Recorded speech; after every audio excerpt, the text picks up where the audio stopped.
1, 2, 3, 1, 2, 3. This is an average tone of voice.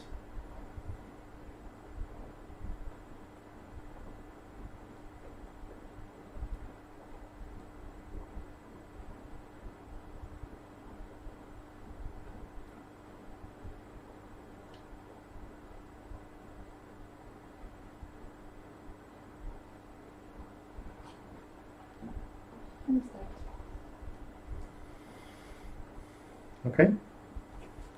Namaste and good evening to all of you. Sorry to be starting a bit, experiencing some technical problems with the internet connections here. Tonight I'm going to continue with discussion, commentaries on the words, actions, teachings of Jesus as outlined in the Gospel of Luke, close to this long circuit of the Gospel of Luke, in which so many amazing teachings, parables have been given. I've been asked by some of the students who are with me here in Kopangan to alternatively give some other subjects, because this series of the Gospel of Luke has been going on now for about 3 seasons, and we have accumulated some questions, some subjects which they want to know about. So it is possible, I do not guarantee it will happen this way, but it is possible that next week, starting next week, I start doing it alternatively. 1 week the Gospel of Luke, and 1 week some other subject which may be announced in advance or not, depending on how well organized we'll manage to be. So follow up, you will see either we'll continue weekly for another 10-15 weeks with the Gospel of Luke, or we will do alternatively, and we'll do the Gospel of Luke every second week. I had in the end of chapter 15, which is the famous parable of the Prodigal Son, of the lost son, where Jesus describes a very strange feature, a very strange, I would call it psychology, only of course at the level of the divine. We are not talking about the normal psychology, in which he says if you had a sheep and you lost it and found it, then you put more energy in finding it, and you experience joy in bringing it back. If a woman had 10 coins and she lost one, she's more happy when she found that other 9 which are sitting quietly in the box.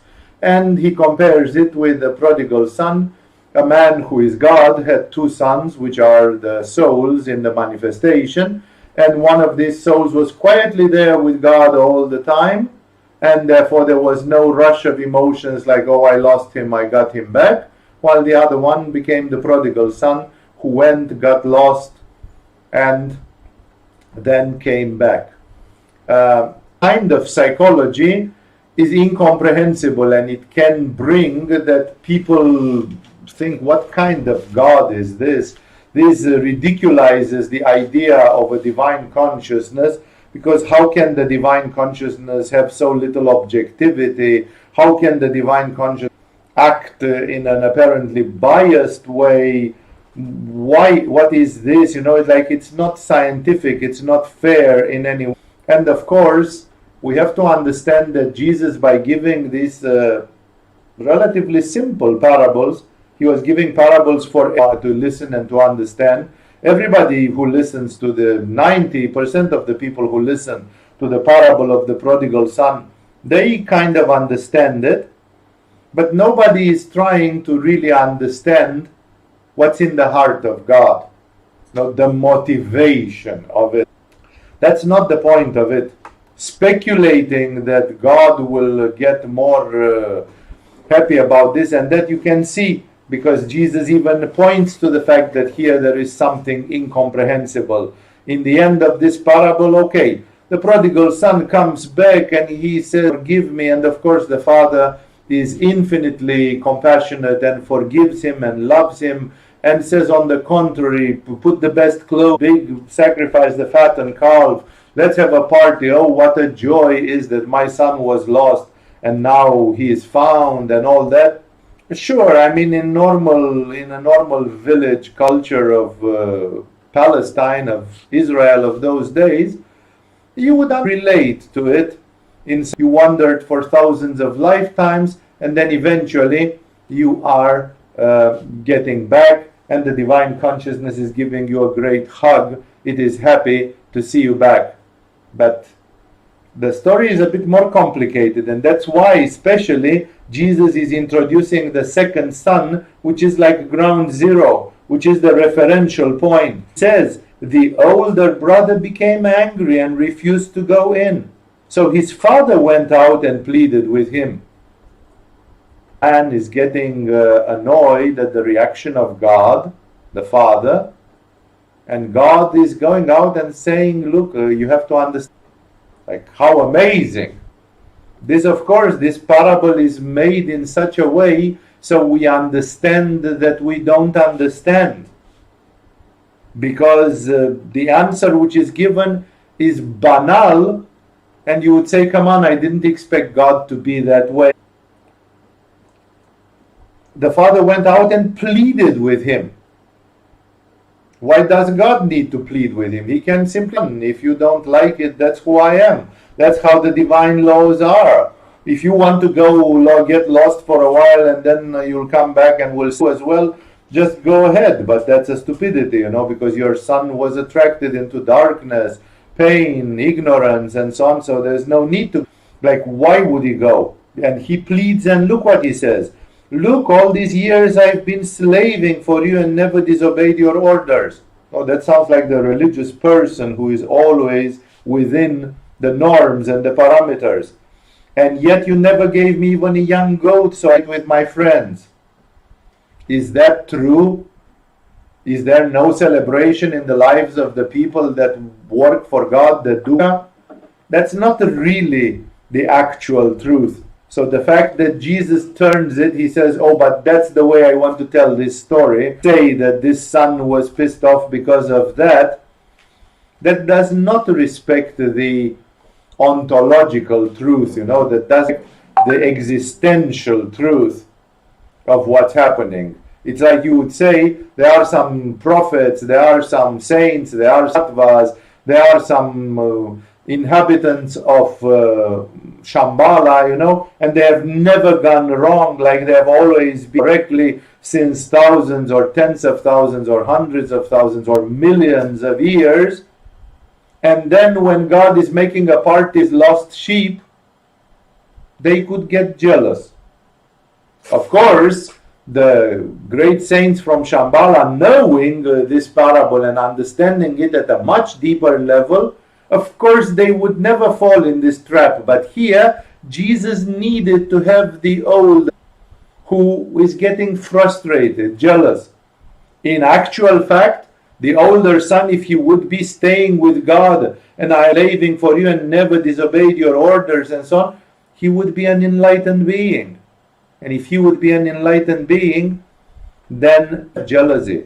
He would not have frustration.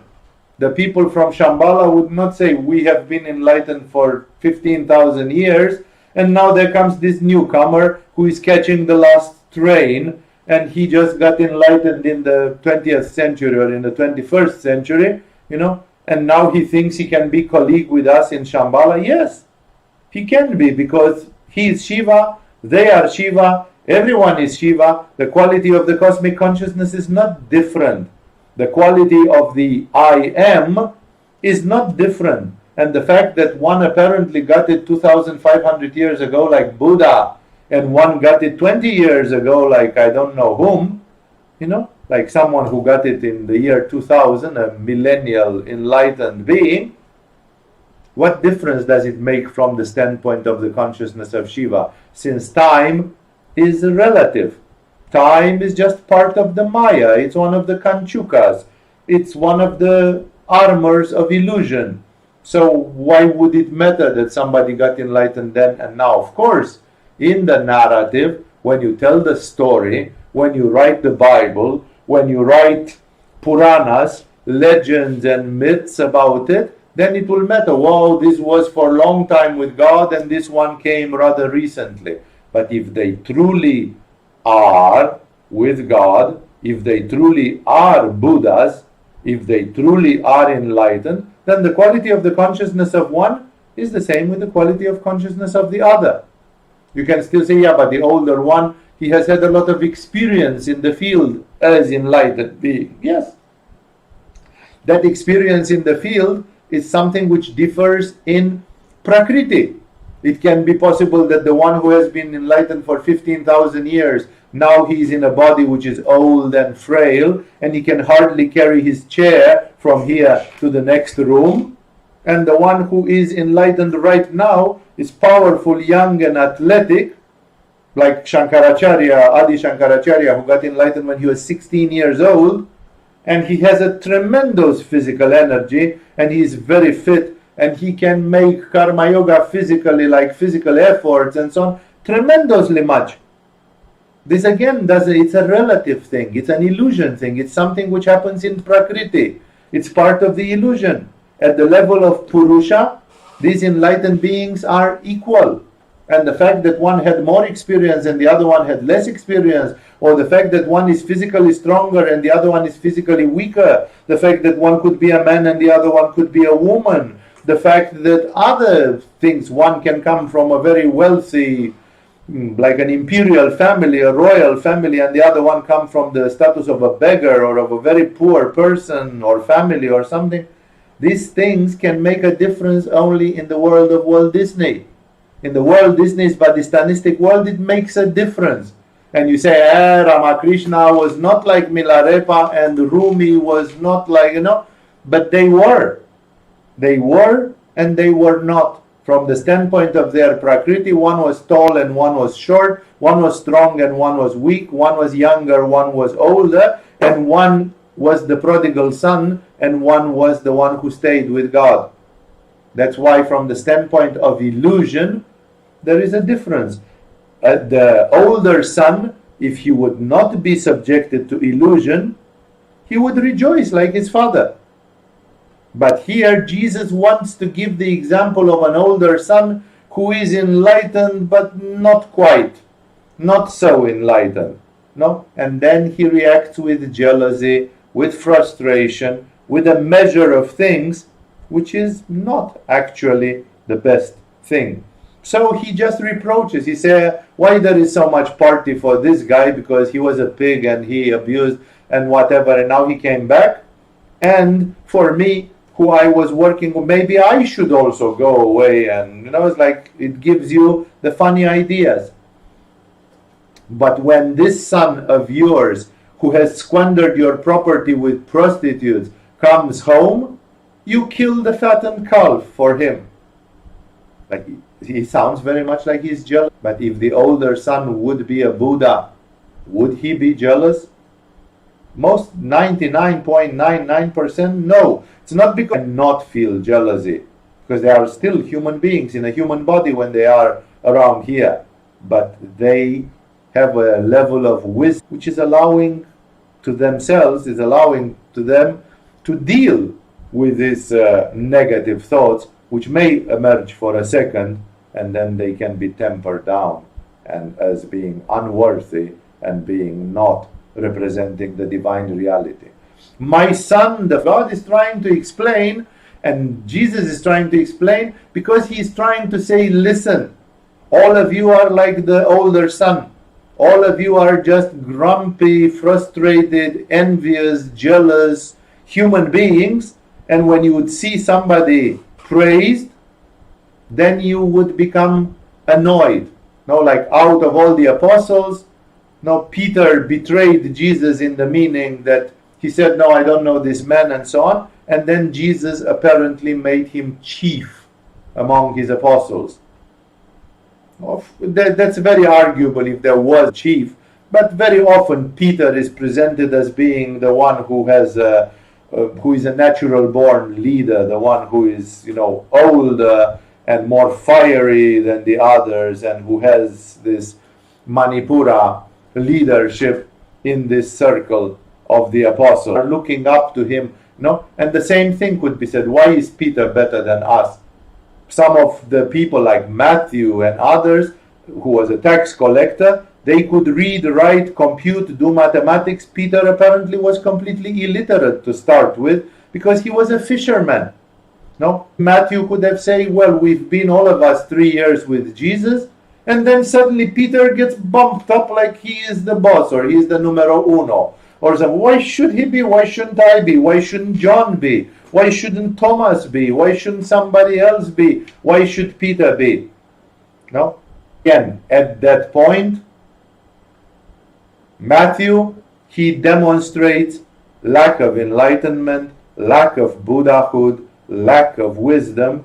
He is just prey to impurities of the mind and impurities of the astral body because he is just drowning into unworthy negative emotions which don't belong there. Now remember, the apostles were asking Jesus, who is going to be the first of us? And Jesus says, how stupid can you be that you came to God, you come to Shambhala, you are my apostles, are going to make history on this planet, and you still wonder who is going to be number one and number two? Is that the nature of your existence in God? Who's number one and who is number two? Isn't that completely ridiculous and useless? And then he's giving them that parable who says the first and the last will be the first. Like rather try to be the most humble, rather try to be the one who serves everybody, and then your wisdom and your Buddhahood is superior. Then you are superior exactly through your spiritual attitude, not compete on things. The divine nature is not a nature of competitiveness. So I'm saying all this because God is arguing, but basically the arguing is like he repeats the same thing. He said, my son, you are always with me and everything I have is yours. Yes, and now that the second son has returned, also everything he has is belonging to the second as well. So suddenly everything went into half. No, not to mention that the story goes that this guy had taken half of the property of his father and he had squandered it with prostitutes and riotous living and all that. And now he's coming back, and if God is dressing him up, and God is not going to say, well, I made a party for you, but remember that you gave your wealth before. The wealth of God is infinite. God has not lost anything. So that's why this parable is very imperfect in many ways, because Jesus does not have a better way of explaining. So he pretends that this guy is jealous and frustrated, and the other guy was like this, but he's trying to show something else. He's pointing at something. So God insists by saying, my son, you are always with me, and everything I have is yours. Like the son says, Father, you don't listen what I have asked. Yes, I know that everything is mine, and that I've been with you always. But why this bastard showing now so much glory, when he actually should be punished? He should be taught a lesson. The whole world should be taught a lesson by teaching. No, it's not like that. For the divine consciousness is divine consciousness. There is no difference. And that's why Jesus cannot explain this, because he is not Abhinavagupta, and he does not resort to metaphysics of a monistic type, like in Kashmiri something. So he simply says, but we had to celebrate and be glad, because this brother of yours was dead and is alive again. He was lost and he is found. That's the mantra. He repeats obsessively this. He was lost and now he's found. He was dead and now he's like, Father, great. I'm glad that he is lost and found and he was dead and alive. I say that it's very unfair that I've been here and you didn't give me a goat to make a party, which again is not true, because the people who are enlightened, they are happy. They receive a lot of happiness and celebration from God. So it's not like this, like why was the usefulness of this son slave serving his father, and meanwhile actually demonstrating in his heart that he was unhappy. I've slaved for you here, but I have to tell you, now that my father is coming back, it's like break point, and I'm going to splash it right in your face. all these 20,000 years I've been unhappy and frustrated, and now when you celebrate for this idiot, I'm exploding. It's going through the roof. I can't have it, and so on. It's never going to happen like this. The parable is not accurate mathematically. I told you about other parables which were not mathematically, and they were not valid. I debunked them. I kind of took the nuts and bolts out of them and showed you that the parable in itself is not accurate. But the purpose of Jesus is to say something. No? How does it come? What's the fairness? There are gazillions of, and here we have just two of them, but as above, so below. If it's valid for two, then it's valid for all of them in one way or another. And one soul with God all the time, like, did he have no trials? Did he have no spiritual tests? Did he never do some mistake? But wait a second, the Tibetan yogis, they tell us that there are 6 lokas, out of which one of them is the hell, and plus a lot of other unhappy worlds, the world of animals, the world of the hungry ghosts and others, which are with a lot of pain, and that everybody goes through all the 6 lokas in millions of years. There will not be one soul who has, in the end, has not been in hell.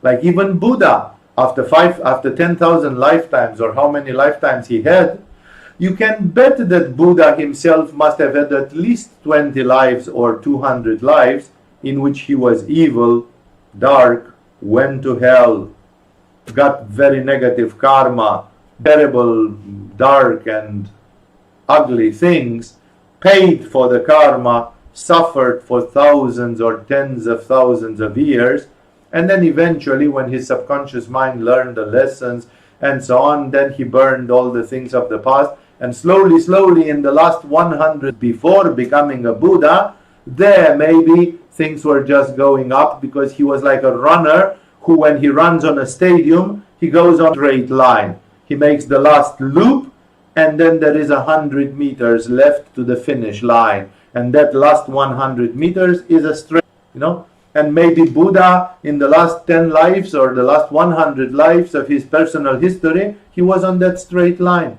But where was he 500 lifetimes before? 2,500 lifetimes before? He may have been in hell, or in the universe of the pretas, of the hungry ghosts and unhappy spirits, or in the animal worlds, or in the world of the titans, in worlds of the asuras, and so on. Everybody has been there. Your evolution would not be complete. We said that a complete human being is like a diamond that is polished to perfection. One has to confront the evil. One has to learn the lesson of evil and darkness. And everybody has been there. That's why what Jesus says, it's a Walt Disney thing. It's a fairy tale. Because in metaphysical terms, what does it tell us about the older son? The older son had been prodigal also. 20,000 lifetimes ago, 200 lifetimes ago or something. And now he is on the last line. He is enlightened or enlightened. He's a bodhisattva or a Buddha. And then he says, well, as far as I can remember, I've been with you. But that's not true, because if you go back in time for long enough, this older son, he also had been a prodigal son. Everybody had been a prodigal. And the sad truth is that if you have not been a prodigal son yet, that means if your soul is very young in samsara, unfortunately we will have to lose you for a while, and you will have to go into the pig trough exactly like this guy, like the prodigal son, simply because for your diamond to be polished, you need to go through that darkness. You need to go through that pain. You don't want to learn banging your head against the wall. You don't believe that there is a wall unless when you bang your head on it and bleed, and then you say, after all, they were right. We tell to everybody, there are hells, there is negative karma, there is this and that, and then people say, we don't think, it's just a fairy tale, control us, or do this, or do that. And then they go and bang their head really hard. And then they will suffer. And they don't, as I want, or it's the law of evolution. No? In the recent cries of Agama, have there been some people who created a very ugly name for themselves? Yes. I personally have tried to forgive everybody, to forgive all the circumstances. I understand that souls being subjected to terrible spiritual tests, sometimes they do the wrong thing. So I have, for inspiration from Jesus, to give me this wisdom, this compassion, to forgive everything and everybody. But it is very possible that those prodigal sons and daughters, they will not forgive themselves. I asking for any punishment, but they are not with me.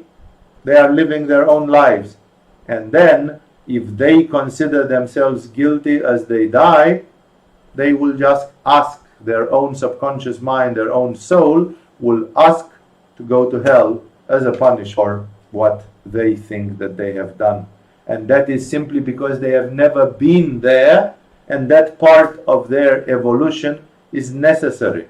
Exactly like in the old days, men had to do the compulsory military service. And it was said, if you haven't done your military service, you shouldn't be eligible to get married because you are not a real man. Only men who have fulfilled their military stage will know how to take care of a woman and have a certain... Of course, that's bullshit. It's not necessarily true. But there was this thing that you have to go through all the stages of life. You have to go through everything to do it. It's like in Thailand, where every man has to go for 3 months in a monastery and live like a monk, so that they understand and see what it is to follow the path of Buddha and what it is to go to the full extent on that. No? And that's why here Jesus does not make metaphysics. He just gives a parable, and the parable is very simplified for countryside people to understand about sacrificing a calf and a goat and, like really ridiculous stuff. But the metaphor is deeper. The metaphor is that the prodigal son is back and God happy because there is valley and hill, yin and yang in the Prakriti. They are there, joy and sorrow. And after the sorrow, now comes the joy. Now comes the reunion. Now comes the prodigal son coming back home. And at the same time, remember that the older son, who here plays this silly game that, he's frustrated and jealous, that's just for you to understand that the mind of God is not the mind of people, that God doesn't think the way people think, that if you measure God by your standards, you are going to fail miserably, and you might get angry at your own divinity, at your own spirit, because you don't understand. Remember, the older son was there steady because he already had passed his tests. So it is 100% that the older son had been prodigal at some point.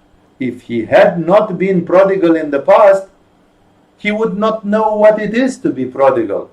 But if he had been prodigal, ask this stupid question and play this stupid jealousy to his father. But Jesus cannot show that. The parable cannot go into such detail. It has to be at the level of Walt Disney because it's for everybody.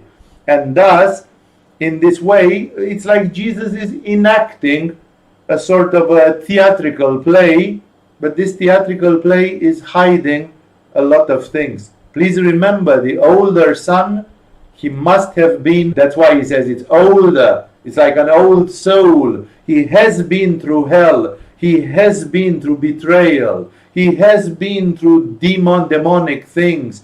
He has been through a lot of places. And now he's the older son. And when he sees his younger brother going to hell and wasting the treasure of his father, he knows. He's been there and done that. He knows what the whole story is about. Because the only other alternative is that actually the older son is not so old, and now it is his time to be tested, and he will get very pissed off because he will not understand God, because God keeps insisting, listen, it is, we have to celebrate and be glad because this brother was lost and alive. Well, fuck him, I wish he was never coming back. Like if I'm jealous, I can easily become irrational and say, come on, man, what are you saying there, So somebody can abuse you endlessly like this, and then when they will come back on your knees and piss in your pants with joy and say, oh, how glad I am you came back. Then I will go away, and when I will come back, please sacrifice a calf for me. Either the old brother is not that old, and then this is a terrible test for him because he thinks that God is unfair and all that, or the parable does not speak about it and the old brother is just enacting a stupid character. He is just asking the stupid questions, exactly as Shakti is asking questions from Shiva in the tantric texts, although she already knows the answer because she's at the level of the enlightened consciousness. But she asks so that Shiva answers, and that so we human beings can overhear the answers and learn yoga, tantra, and spiritual knowledge. So here, the older son is playing dumb and is playing frustrated and jealous, because if he is indeed the older son, he knows the tragedy, the drama of the human soul, and this tragedy and drama of the human soul, he has just seen it with his brother. And then he would not be jealous, he would not. He would say, I have been the same, only it happened long time ago. And now everybody who knows me says, oh, you've been so steady, and and you slaved, and you never asked for anything. Yeah, because, long time ago, I have been going through the valley of tears as well. So this is the truth. That's why Jesus, through this parable, is trying to point out, you don't know the whole truth. My parable itself cannot show you the whole truth. And like the older son, if that were true, which is not, but if it were true, like the older son, human beings can act out of ignorance. Why does God do that? You know what? It's none of your business to judge God or to evaluate God. That's why one has to be humble and to surrender in front of the divine will. You don't know what spiritual tests God has in stock for some of your colleagues, brothers, sisters, friends. You don't know what the dharma of everyone is. You don't know what those people, other people in the same spiritual school or in the same group with you, you don't know what they have done or not have done in their previous lives. And you don't have the supreme clairvoyance to have the Ajna Chakra crystal ball to see everything and explain everything. If you would have that, you would already be at the level of deities. You would be a deity. You would be at the level of God, because only at the level of God there appears omniscience. And you are not omniscient. You don't know those things. And that's why Jesus is presenting this example of the prodigal son, of the lost son, showing that humans cannot completely judge the dharma, the karma, the circumstances, and the divine relationship of some souls. Sometimes even gurus who were reaching a state of enlightenment, they could not see everything instantaneously. When Milarepa came to Guru Marpa and told him that he had killed more than 35 people with black magic, even Marpa needed a time to think. Even Marpa, he just told him, go and dig ditches and build this. He tortured him. He really treated him like a mason, like a manual worker, like a menial worker, simply because it was not quite clear this man was coming back to light, how this lost son was going to come back to light. This was a highly unusual case. Most gurus, they get cases which are within certain limits, but some cases are over the top, like Milarepa. We don't often get to have a disciple who has been a black magician and killed tens of people effectively, like an efficient black magician, a man with a horrendous ego, with a lot of darkness accumulated into him.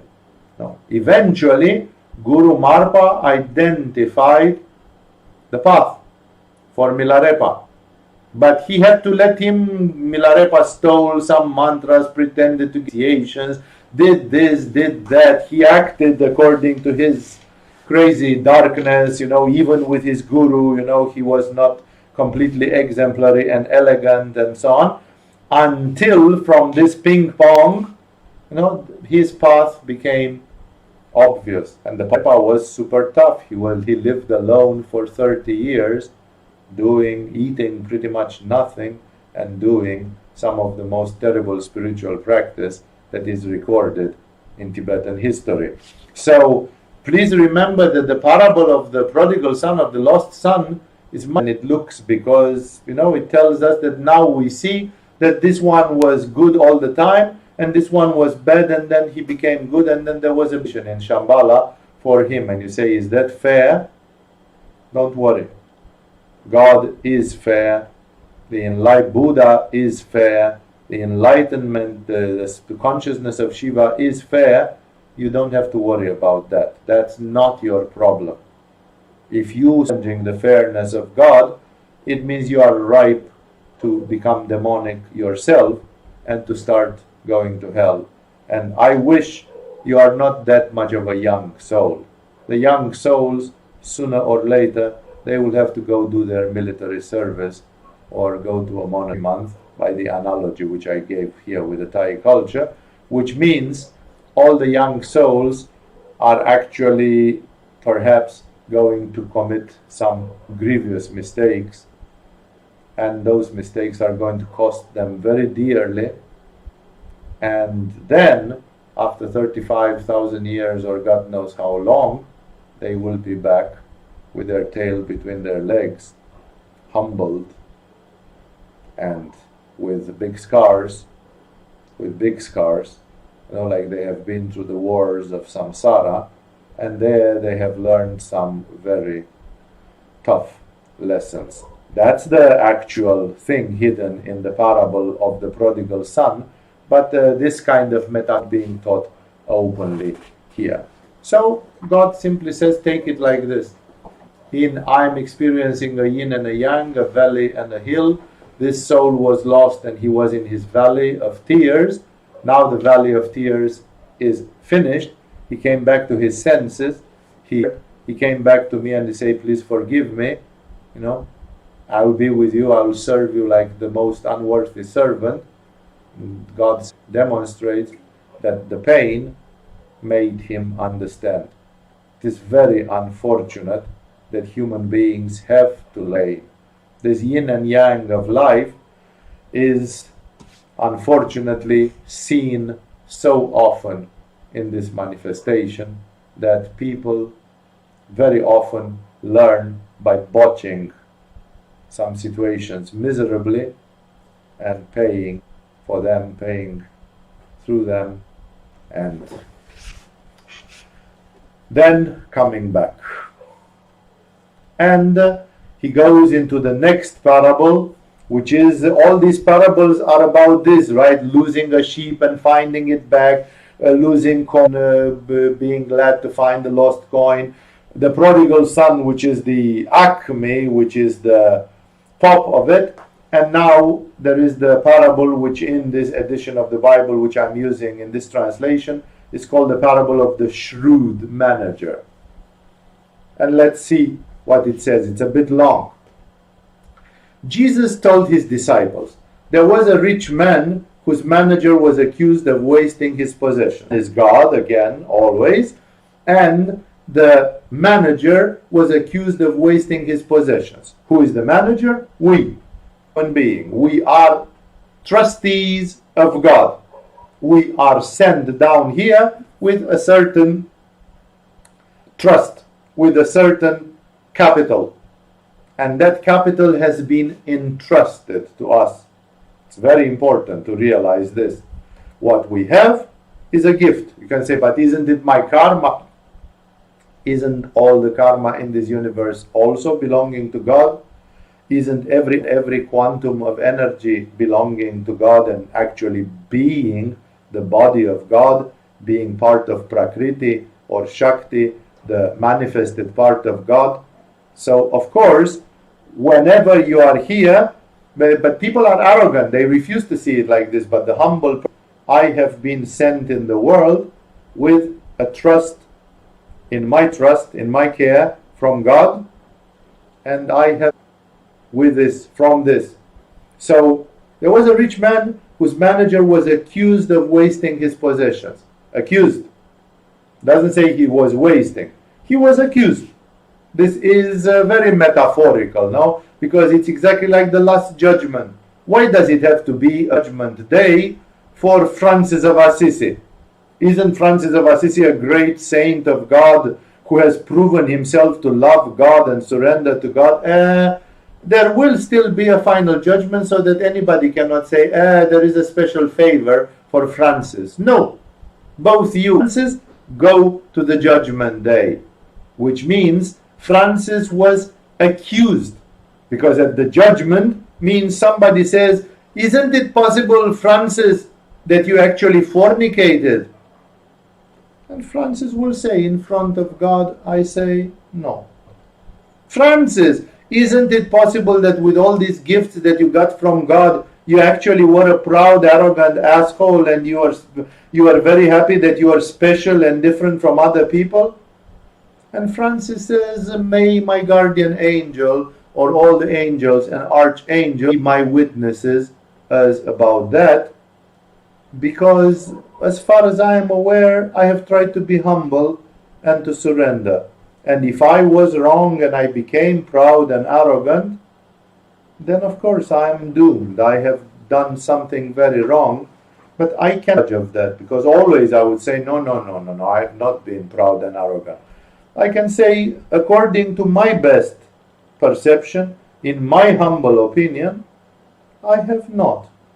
But, let the angel, let the masters of the karma, let the past, present, and future pass their opinion, pass a judgment on that, as things can be seen, choose. No? So that's why the manager was accused, because he was like under a judgment. Everybody comes to a judgment, even when they are innocent. Remember, the judgment is exactly like we have a test. You are doing 3 months of yoga and you have a SASH exam. Not because anybody is doubting that maybe you don't deserve all that yoga and you have been shirking and cheating. No. It's a judgment which was meant that by having it, you yourself tell to yourself, I have passed this, I am worthy, I belong to this level. We have authenticated it. It has been, it's like a spiritual given by your own school, by your own teacher.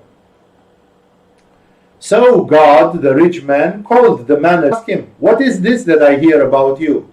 Give an account of your management, because you cannot be manager any longer. Like you are not alive, you cannot live anymore. Now we have to decide where you go after your death. Like if you want to take it in the perspective of the art of dying. There is an art of dying, kind of unexpectedly, exceptionally placed next week.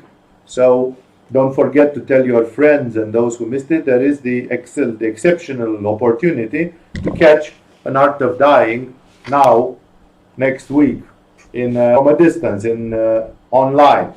So he says, give an account of your management. It's like when you see your life when you die. You see your life. That's like you give an account of your life. God doesn't say you are busy, you are guilty. But he says the issue has been raised. And therefore, let's see. It's white or it's black. What is it? Yeah? Remember, exams are necessary. It's what God does. We can only imitate in a very imperfect way. The manager said to himself, what shall I do now? My master is taking away my job, not strong enough to dig, and I'm ashamed to beg. I know what I will do. So when I lose my job here, people will welcome me into their houses. Told in each one of his master's debtors. He asked the first, how much do you owe my master? 800 gallons of olive oil, he replied. The third told him, take your bill, sit down quickly, and make it 400. Like he said, I'll give you a discount, right? It's the day of forgiveness. Yeah, you can get away with 400 right now. Then he asked the second, and how much do you owe? 1,000 bushels of wheat, he replied. He told him, take your bill and make it 800. He starts giving discounts in the last minute. The master commended the dishonest man. The master commended, he praised the dishonest because he had acted shrewdly. For the people of this world are more shrewd in dealing with their own kind than are the people of the light. Interesting kind of judgment. Again, who is God? How does God think like this? He says, if you, a person of the light, you would have acted like this and like that, and we would have been really clumsy. You would have said, you, pay your debt. But this guy said, from 600, make it 4, so that you will be happy and at least some of the debt will be paid. So he said, people of this world are more shrewd in dealing with their own kind. A teacher that is, a yoga teacher that is Svadistanistic can deal with Svadistanistic students much easier because they speak the same language. They are somewhere there. A yoga teacher who is very much in ajna, he comes and his students are Svadistanistic and they don't understand him. They detest too much. He's too exacting. He is too grumpy. He is too demanding. He is very difficult to please. He is this, he is that. No, the difference is noticed here. I tell you, use worldly wealth to gain friends for yourselves, so when it is, you will be welcomed into eternal dwellings. Like give, help, be compassionate, make charity. This is like an act of charity which he is doing, because nothing belongs to him really. It all belongs to God. But nevertheless, he makes discounts from it. Somebody is owing you, like this guy, wheat. The wheat belong to you only in an egoistic, materialistic society. You say this wheat is mine.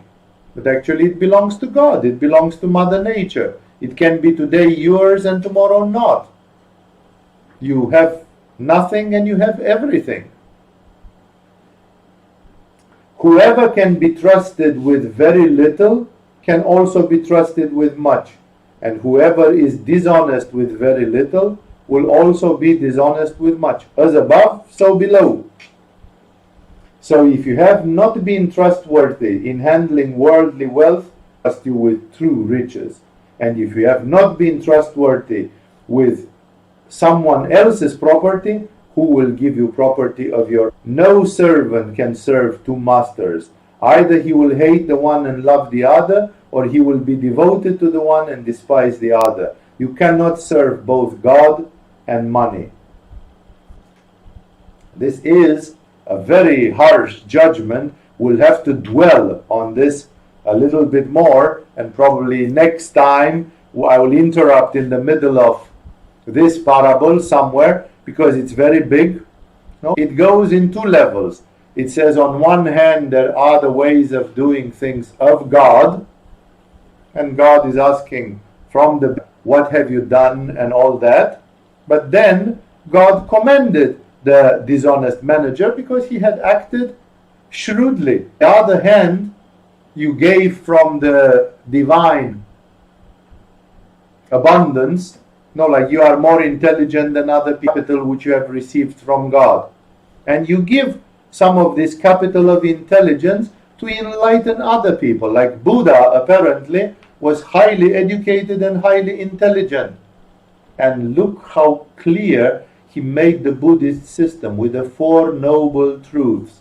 fold path to be followed, this and that, like you can't beat the clarity of the Buddha, his kind of ajna and organizational, the organized way in which he did the things. No, it's like Buddha, he gave light to the whole world from his own light. He made people see some things which they could not see. And therefore,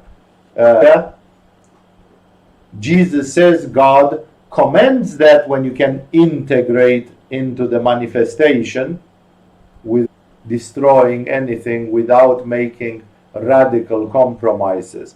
But he says also that if you are to be commended, you are to be commended, and that this manager demonstrated that he was handling things well. But if not, hey, even if you are doing bad things with little stuff, then who will dare to trust you the big? If the manager of a small company botches it constantly, who will make him a manager in a huge company? There is a point to see. So he eventually concludes this famous conclusion that no servant can serve two masters. Jesus is definitely not teaching from a tantric point of view. In two matters, the matters of sex and the matters of money, which both of them had their challenges in the Jew. Jesus prefers to go on the path of the Essenes, of the Essenians, which means like to be a radical Puritanist. Jesus very often walks a certain path of perfectionism in some way. He tells to people, be perfect, your Father in heaven is. Any modern psychologist will tell you, but perfection does not exist. Perfectionism is like a mental disease. That's why most modern psychologists, they don't believe in Jesus and they don't become enlightened, because they are toning it down all the time by saying, but after all we are human, but Jesus is asking you to go beyond human, to at least try. And here, in this situation, we would say, well, Swami Shivananda built an ashram and he handled money and so he did not get corrupt by money and so on. Or even Padre Pio, he was given the inspiration to build a hospital for poor people's hospital, and he was given a lot of donations and it costed a lot of money. And actually at some point he was accused of embezzling. The manager of his company was embezzling money and all that stuff. And at the same time, till the end of his life, nobody ever demonstrated, on the contrary, that Padre Pio had been corrupt in any way whatsoever. On the contrary, as I say, people claimed that he had been of an incredible purity when it came to money and things like those. And that's why here Jesus is doing both things. On one hand, it's good to have an interface with humanity, because people like somebody who speaks their language. On the other hand, if you cannot be trusted with small things, God can test you in some small things, and then the big things will not be given to you. Like Shambhala will say, we cannot give this man the responsibility for this or for that. We cannot entrust him with this historical mission or that, because this person still has a lot to prove. This person has still a lot to purify. I gave sometimes the example of the fact how the Tibetans were contemplating to cooperate with the Reich of Adolf Hitler and the other guys, and eventually they failed miserably, because Adolf Hitler became a monocentric person who killed his own teachers and did a lot of, and then eventually he went into this rampant actions, out of which many of them didn't make sense. Even from a military standpoint, they were not making sense. So I'm telling you all these because here Jesus separates money from God. In a tantric view, God is part of God. It's a Shakti. It's a form of energy. like the sexual energy, like others, and it's part of the divine. And therefore, if there is money, God made the money in a way. They wouldn't have been possible in a universe where the idea of money wouldn't have been already. So of course the money, wealth, possessions and so on, they are embedded in the nature of the reality as it is. No? And then why did God create that thing if they were so bad after all? No? So in a tantric, monistic understanding, they are not bad.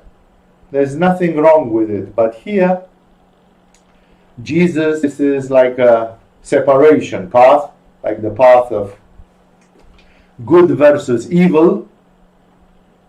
And there, sex, lust, desire, and in this case, money, as being direct enemies to be confronted. And that is the nature of most of the spiritual practices in this world. The monistic, Shaivistic disciplines, they are an exception, one of the very few exceptions, and they are exceptions which require exceptional training in yoga, exceptional people to practice these things. They are perhaps not for everybody. Even here in Agama, we shared them very liberally with a lot of people, and in the end, we discovered that they had not properly understood, and actually it was not healthy for their soul. We know people who this way, they have taken many wrong decisions, which if they would have been thinking in the way of Jesus, they wouldn't have been those decisions. And the parable ends, the story of this particular event ends because it says the Pharisee, he was striking at the Pharisees because they were a rich sect in Judaism, a sect in which there were a lot of rich people. That's why they were called Pharisee. To be a Pharisee means to wear a mask and to pretend you are pious and actually to have a very corrupt image. Like today, many of the Christian church authorities, they live in luxury, and the question is, are they as modest as a poor monastery far, far away, or meanwhile they became attached to their properties and ease and facilities and luxury, and then they had become Pharisees. The neo-Pharisaism is this. So the Pharisees who loved, and that was according to Jesus the problem, heard all this and they were sneering at Jesus. He said to them, "You are the ones who justify yourselves in the eyes of man, but God knows your hearts. What is highly valued among men is in God's sight." I'll get back to this next week or in 2 weeks. If next week I put another subject, I intersperse these with another subject of satsang, because here it's a very harsh judgment, and you can see again that Jesus is talking from the standpoint of Kali-Yuga. What is highly valued among men is detestable in God's sight. Not men like Ramakrishna.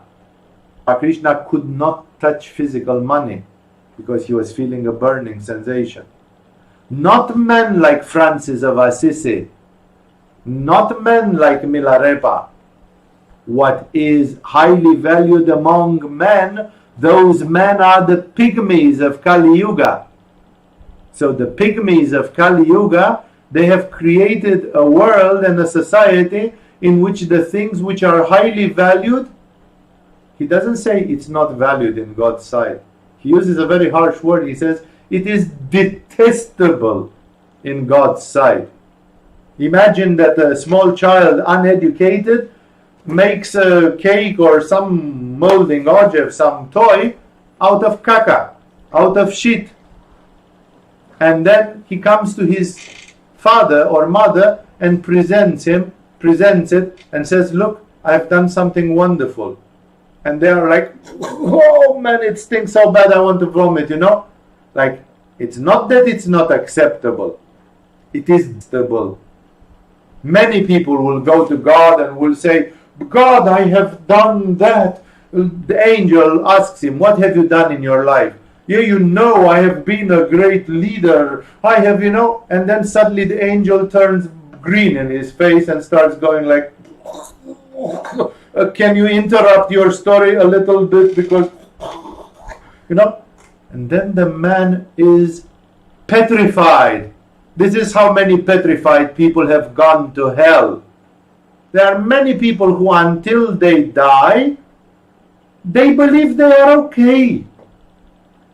And then they discover that what is highly valued among men, it's caca in the view of God. Imagine the surprise.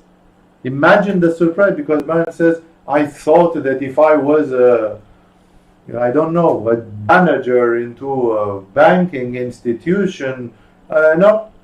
And then somebody tells him that's the most devilish thing happening on this planet. So welcome to hell, because what you have been, what you think you've been good at, you've been good at something which is one of the pillars of hell. So if you are good at hellish things, that's not a merit. On the contrary, that'd be a fault, a major fault.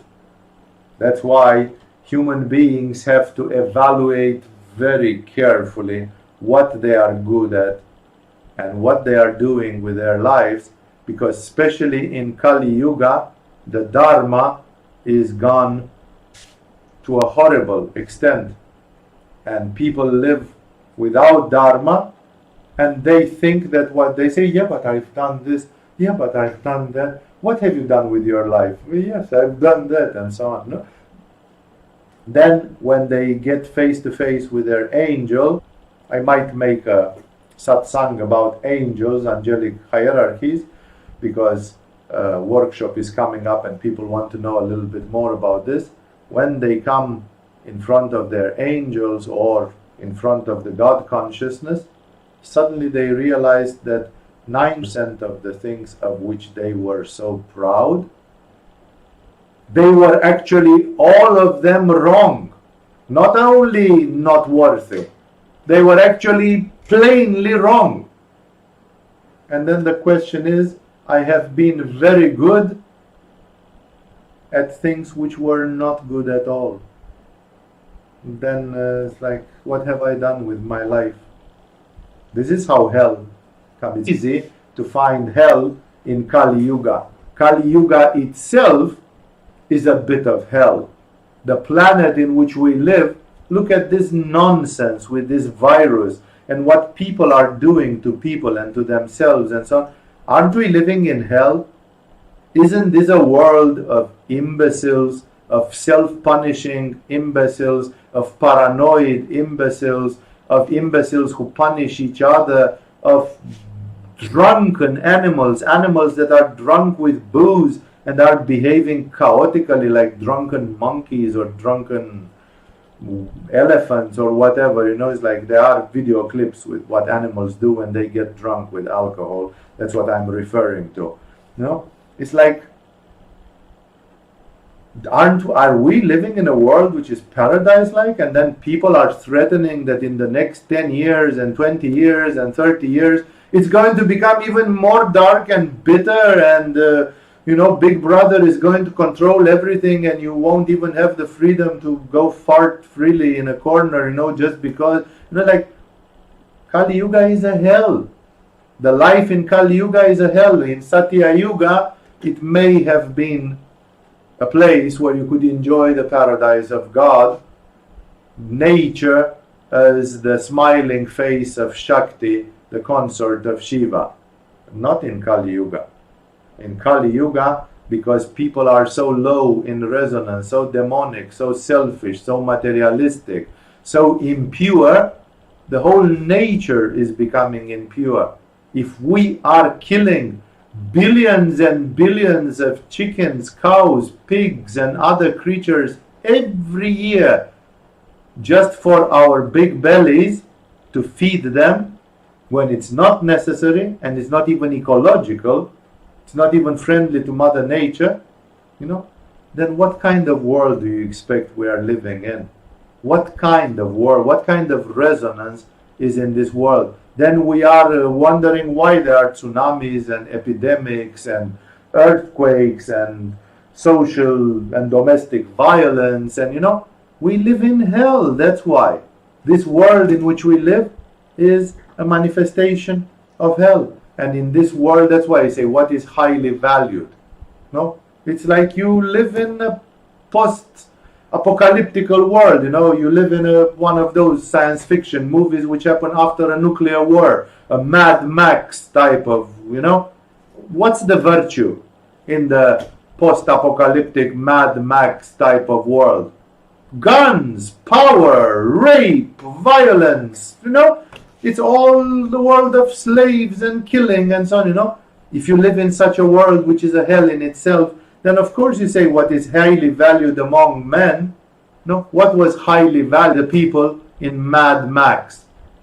I just give an example because there were so many other post-apocalyptic movies, and what was highly valued in all those societies? What was highly valued there is detestable in God. It's detestable in God's sight. We could go so much further. Maybe next time we warm up a little bit with this. But this is the consequence of this strange parable of the shrewd manager. Because we live in such a skewed world that on one hand Jesus himself has to navigate through this world, but as you saw, as soon as he stood up clearly, he survived for 3 years, and then they crucified him. There is no way, to make friends with such. Jesus was telling them all, what you guys do is detestable in the eyes of God. All the 99% of the things that you are so happy about and so proud about is dirt in the eyes of God. And if you die in that condition, great is your surprise when you find yourself in front of your guardian angel in your own mini judgment day, and then you discover that you botched it from one end to the other. And then you understand why Buddha said the road to hell, the cause of suffering, is ignorance. Because then you say, I thought it was good to have many children, I made 4 children, and now I discover that maybe I shouldn't have had children, and I should have consecrated my life to God like Ramakrishna. God is asking me, what have you done with I have raised 4 healthy children. And then you see the angel going, and then you say, what? It's sacred to raise good children. The angel says, maybe not. Maybe that's what you think. Maybe what's 99% of the people who lived in the same society with you, that's what they told you because they wanted to believe in the same shit as you. And when you die, and what was the cause? The cause was ignorance. Buddha was right. It's ignorance because you keep on living with an ignorance in which you lie to yourself and you say, after all, my lifestyle is probably good. I'm not killing anybody. People live in this Walt Disney imbecility that if you don't kill anybody and if you don't steal money, you are supposedly being a nice person. What a surprise awaits such people. That's why the Christian mystics have said you have to be humble. Nobody is holy in the eyes of God. People who think they had a good life, they get in front of the angel and they see the angel throwing up in disgust, and then the big surprise is coming. My life, which I thought was a peach, it's a toilet bowl, it's a shithole.